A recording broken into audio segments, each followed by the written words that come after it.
Assalamu alaikum wa labarin wasanni, barkamu da sake kasancewa cikin shirinmu na labarin wasanni, inda za mu kawo muku wani da aka tura a cikin kofin zakarun nahiyar turai ta Europa.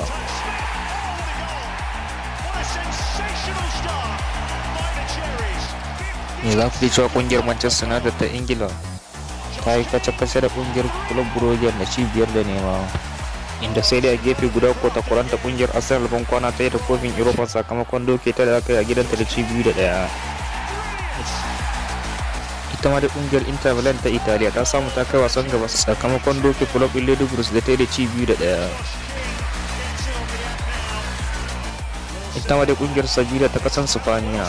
ta samu ta tsallake sakamakon canjar da suka yi da Club G, inda a wasa na farko ita Sevilla ta samu nasarar jefa kwallo ɗaya a gidan Club G din.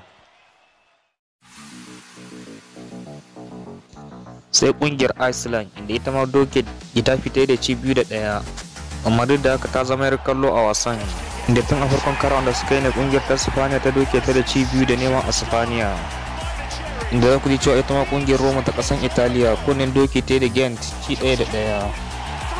amma duk da haka ta tsallake wasa na gaba sakamakon tun a wasan farkon ta doke Gent inda ci 1-0. ita ma dai kungiyar Espanyol ta doke kungiyar Wolves ta Ingila da ci 3-2, amma duk da haka ta yi ban kwana da gasan sakamakon karawansa na farko da kungiyar Ingila ta doke kungiyar Spaniya ci 4-0 a gidanta.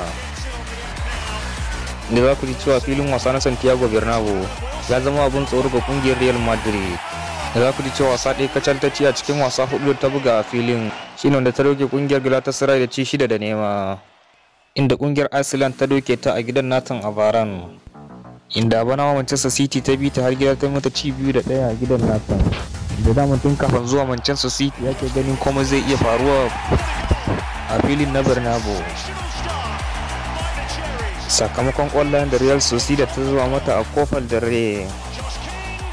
Ita dai Sociedad ta zuba kwallaye 4 ne a ragar Real din a gidan Nathan, inda Real din ta zura 3. Haka ita ma kungiyar Celta Vigo wanda ta rike Real din ci 2-2 a gidan Nathan a gasar La Liga. Haka kuma za ku ji cewa kungiyar Real Madrid din za ta karbi bakuncin kungiyar Catalonia Barcelona a wasansu na hamayya wanda ake kira da Clásico ranar Lahadi a filin wasan na Bernabeu.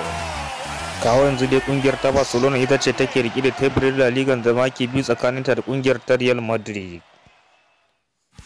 Shin tambaya a nan, ina 'yan kungiyar Real Madrid, ina 'yan kungiyar Barcelona? Ya kuke ganin wasan da ta kasance ranar Lahadi da ya fi buga a Bernabeu ranar Lahadi mai zuwa, wasan hamayya da ake musu lakabi da Clásico?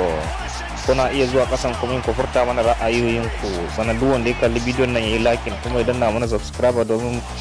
mu samu kwarin gwiwan kayan muku labarin wasanni akai-akai masu zafi a kowane lokaci.